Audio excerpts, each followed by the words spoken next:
Kingdom Monera. Kingdom Monera, you know that it is basically the unicellular prokaryotes, or all prokaryotes, they come under the kingdom Monera, and the bacteria are the sole member of this kingdom Monera. And I told you about the archaebacteria, eubacteria, and mycoplasma. The special thing about the mycoplasma, they completely lack cell wall and they are the smallest living cells. They can survive without oxygen. The second kingdom is Protista. The Protista, I told you that who gives the name Protista? Do you remember? Who introduced the Protista? Hello, do you remember? Ernest Haeckel in 1866. Ernest Haeckel in 1866, he proposed the third kingdom, that is apart from Plantae Animalia, that is Protista. That includes the organism that lack the capability of tissue differentiation. And this kingdom, uh, as we study, they are having the single cellular eukaryotes. This kingdom, Protista, includes single cell eukaryotes, and this kingdom was first proposed by Ernest Haeckel in 1866. Physiologically, this kingdom Protista acts as a connecting link between the kingdom Monera and the complex multicellular kingdom like fungi, Plantae, and Animalia. And they are having well-defined nucleus and other membrane-bound organelles like endoplasmic reticulum, uh, Golgi apparatus, and everything is there. They are having ATS ribosome, and these includes dinoflagellates, chrysophytes, euglenoids, slime molds, and protozoans. Some are having the flagella or cilia. So the protista are primarily aquatic. First, we discuss about that protista. Mainly they are the aquatic, means they are living in water. It is a link between plants, animals, and fungi. I told you that it's a connecting link. Protista act as a connecting link between the kingdom Monera and the complex multicellular kingdom. They reproduce asexually and sexually. Both type of reproduction they are found in this protista. They are divided into chrysophytes, dinoflagellates, euglenoids, slime molds, and protozoans. In chrysophytes, the diatoms are there, golden algae is there. In dinoflagellates, we'll study because why we call it, because they are having two flagella, dinoflagellates, euglenoids, slime mold. One by one, we'll discuss. The first is the chrysophytes. The chrysophytes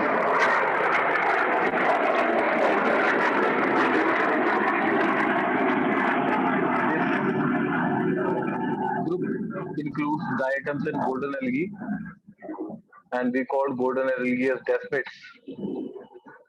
And the chrysophyte forms the main part of the phytoplanktons. And the the diatoms occur in all aquatic and moist terrestrial habitat, and they are known as the chief producer in the oceans. In the ocean, not in the total earth, it is a chief producer in the ocean. They are found in freshwater and marine environment. They are microscopic, as you know, they are single cellular and they float passively in water current. Most of them they are photosynthetic, and the main thing is they pile up because their cell membrane is the cell wall. They have a siliceous cell wall that forming two thin overlapping shells which fit together as a soap box, and they are the chief producer in the ocean.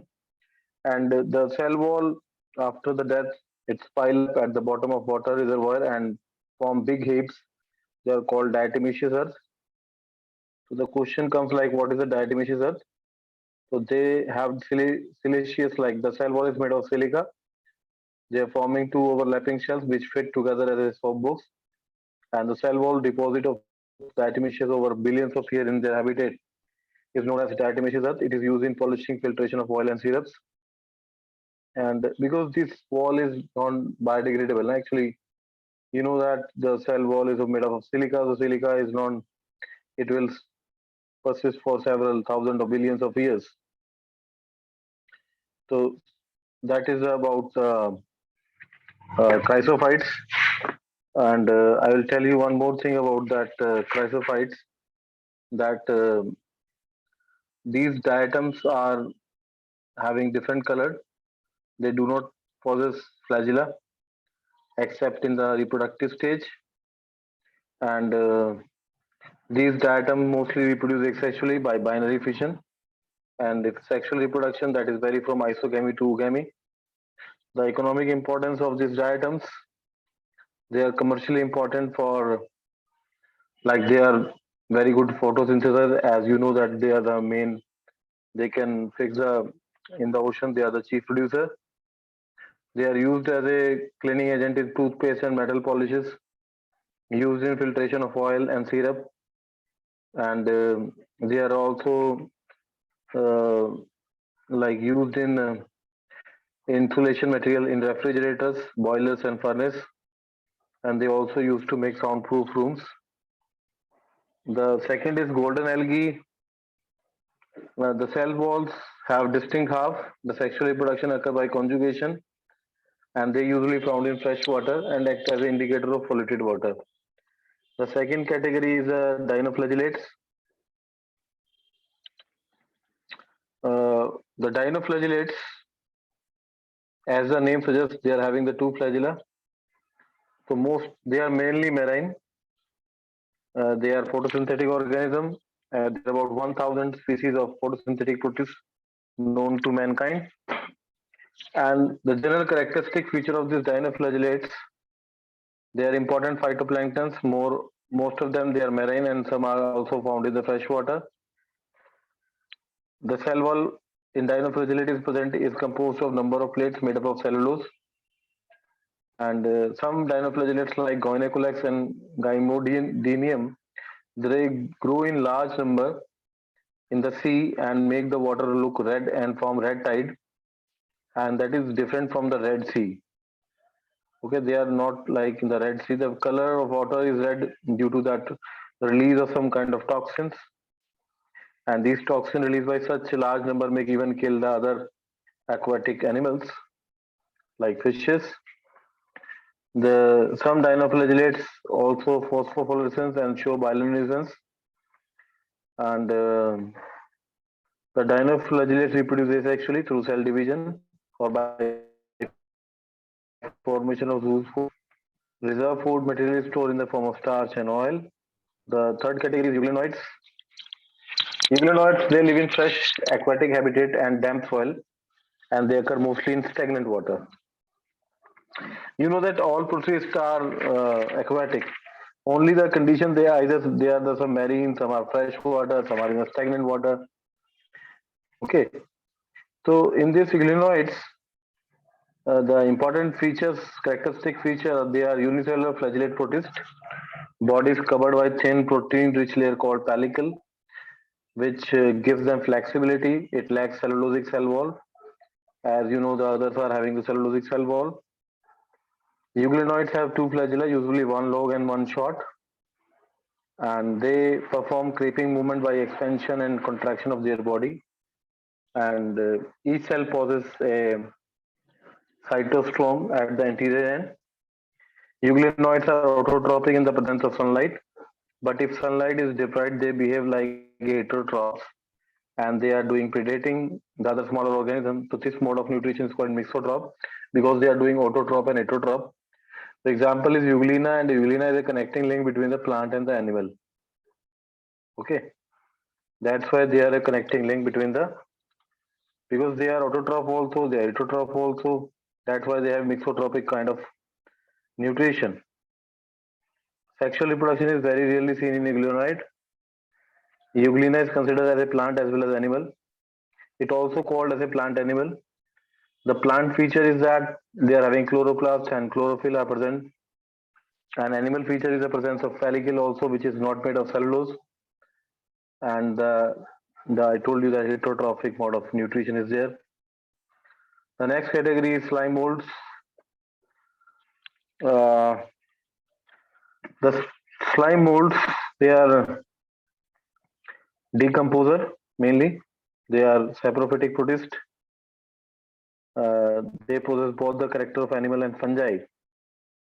And the slime molds, they are saprophytic protist, and Anthony D. Barry in 1887 related them to animals and called them as a Mycetozoa.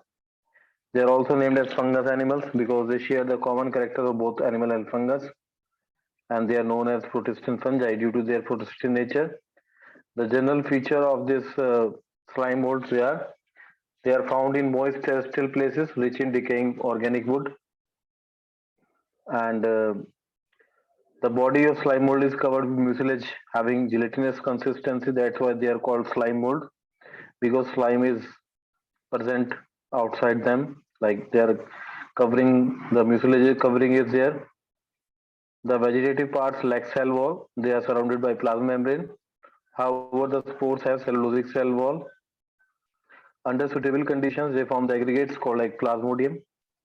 This plasmodium is different from the protozoan protist. As in protozoan protist, we study the different kind of protozoans like amoeboid protozoans or flagellated protozoan, ciliated protozoan, and sporozoan protozoan. In sporozoan protozoan, then we also study the plasmodium. That is a different thing. This plasmodium is a structure, and that is an organism, that plasmodium that we discuss in the sporozoan protozoan. So this structure may spread over several feet. Under unfavorable conditions, plasmodium differentiate and form fruiting bodies bearing spores at their tips. And spores have two walls. They are highly resistant and survive for many years. And these spores are dispersed by the air currents. These are the characteristic features of the slime molds.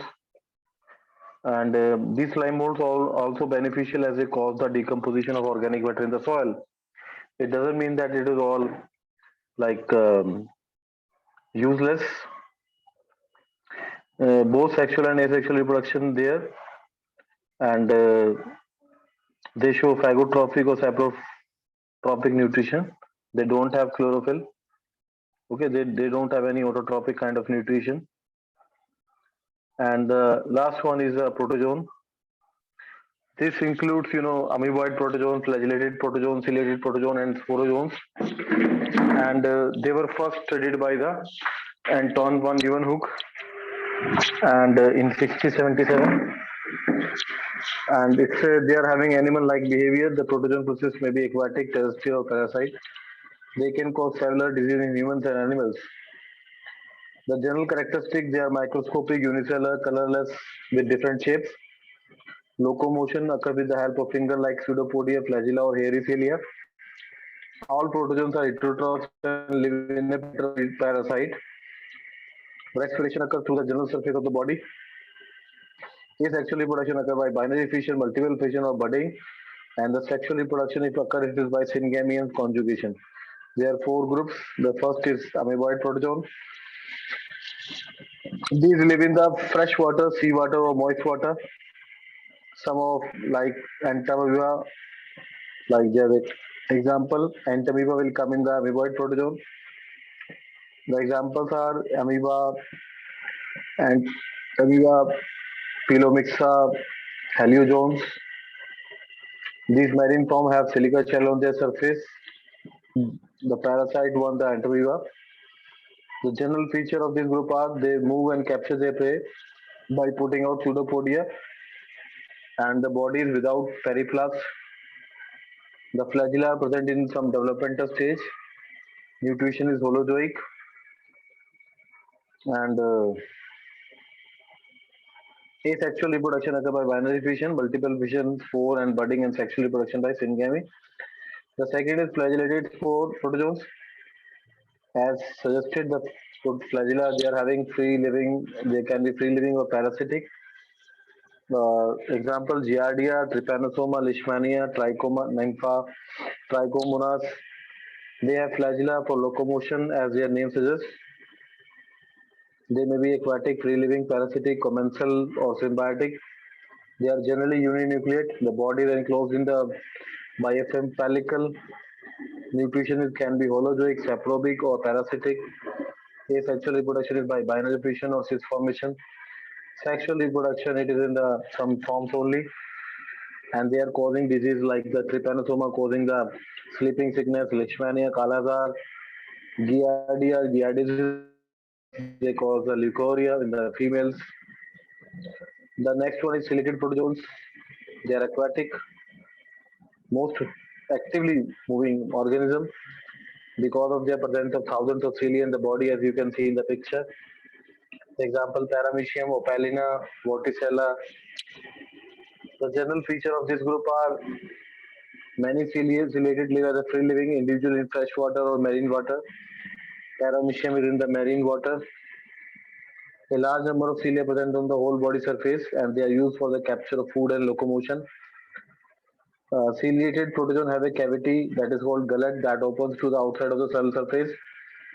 They coordinate the movement of row of cilia because the water uh, laden with food to be stressed into the gullet. Nutrition is holozoic, except in some parasitic form where it is absorptive. The last one is category is sporozoan protozoans. This sporozoan protozoan, the main thing is that they group include an infectious spore-like stage in their life cycle. Example like Plasmodium is a causative agent of malaria. So vector is a female Anopheles, but causative agent is a Plasmodium. The other example are Monocystis or Emeria. The general feature are that all sporozoans are endoparasite or and pathogenic. Endo means they are living inside the body. Ecto means they are outside the body. They are endoparasite. Locomotory organ and contractile vacuoles are absent. Nutrition is parasitic because they are living in the body. Body is covered with elastic pellicle or cuticle and contractile vacuole are present. Asexual reproduction occurs through multiple fission or sexual reproduction by syngamy. The life cycle may include two different hosts. They are digenetic, like Plasmodium require two hosts, like female mosquito and human being. Sexual reproduction in a female mosquito gut and the asexual in the male in the human beings. So that is all about from my side regarding this kingdom protista. If you have any question, you please ask. Otherwise, in my next class, I will start the kingdom fungi. And if you want any question from the kingdom protista, you please ask. Yes.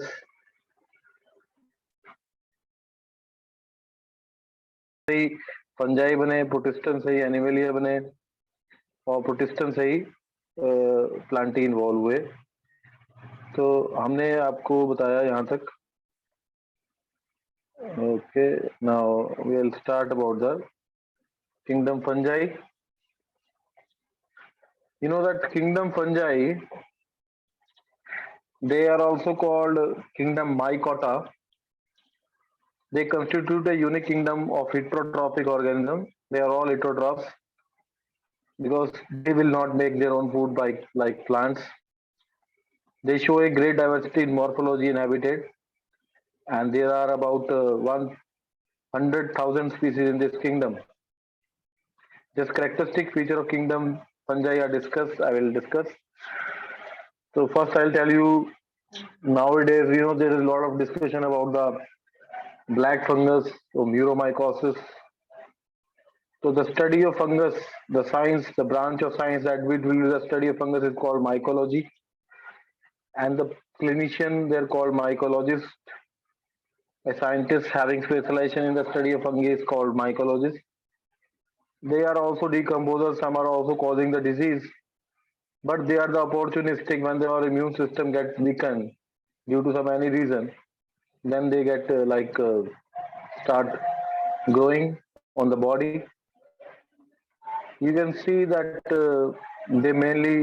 they are cosmopolitan as bacteria. They are present everywhere. Okay? Because they have a diverse kind of uh, metabolism. They grow in mostly warm and humid places like bread mold, orange rods, mushroom, toadstool. These are all examples of fungi. White spot on the mustard leaf are due to the parasitic fungus. You are aware of these bread molds because you can easily see at your home. and they can also grow at any place where the moisture is there. So the fungal body is an assemblage of long, extremely fine, almost transparent thread like hyphae.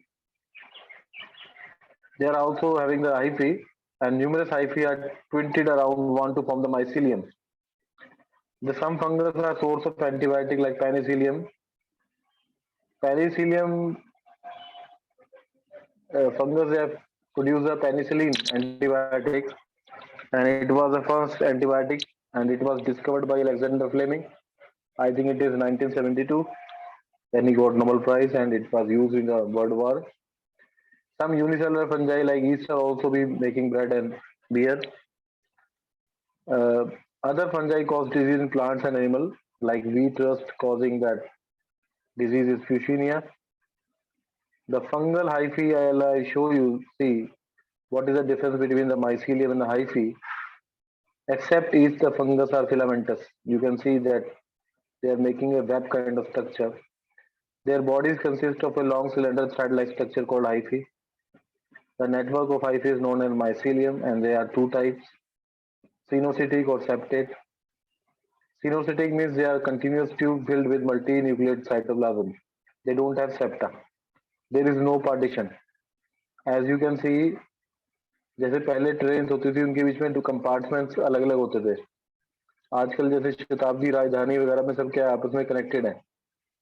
तो सिनोसिटिक मतलब they are continuous. There will be no there will be no like wall between the compartments. They look like a continuous tube filled with multinuclear cytoplasm. But other one are the septate. They are having septa or cross wall.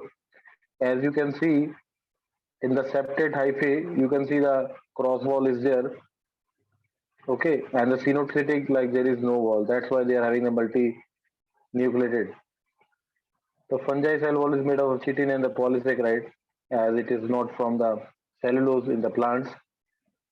So for today, I think I will stop up to this, and from my next class, I will continue. So today class is only up to this. Due to some reason, I will stop here. Read carefully. This fungus is very important and very, you know, difficult in all these three phylum, because then the next chapter will dedicate. The next chapter is dedicated for the plant kingdom stand, but fungi it is little bit difficult. So we will discuss this in my next class. Okay. Thank you very much for your time. Thank you.